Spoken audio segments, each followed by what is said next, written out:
Aurélie Ventor, popularisée par l'émission Famille Nombreuse, La vie en XXL, a partagé sur Instagram les récents problèmes de santé de sa fille Angélie et de son fils Mathias.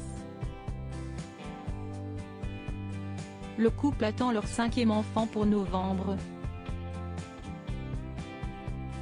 Dans une vie de famille nombreuse, les défis ne manquent jamais, mais quand il s'agit de la santé des enfants, le stress atteint un tout autre niveau.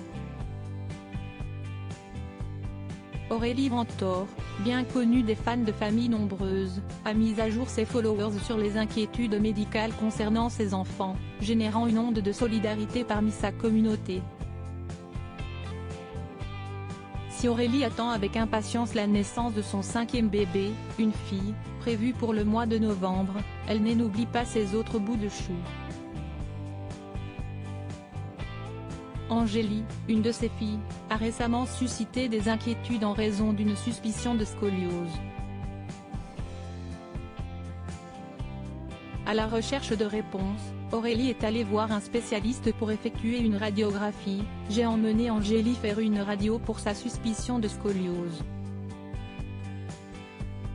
On est en attente des résultats et pendant ce temps, elle range mon sac à main. Elle adore cela. Et j'avoue que ça me va bien, je ne le fais jamais, a déclaré une Aurélie Ventor en story Instagram. Ce n'est jamais bien simple, les résultats sont finalement tombés, écartant la scoliose, mais révélant une légère lordose, courbure de la colonne vertébrale. Chez la petite fille, Angélie n'a pas de scoliose, par contre, elle a un début de lordose. Dans tous les cas, s'y est quand même un petit dysfonctionnement. Je vais aller voir le médecin traitant pour avoir un avis et savoir si est léger, si est important. Je ne sais pas plus. Je vous ferai un retour, a-t-elle partagé sur Instagram. Une situation qui peut lui peser, ce n'est jamais bien simple, a-t-elle ajouté. Et comme si une préoccupation médicale n'était pas assez, Aurélie Ventor a également évoqué le récent accident de trampoline de son fils Mathias, qui lui avait entraîné un traumatisme crânien.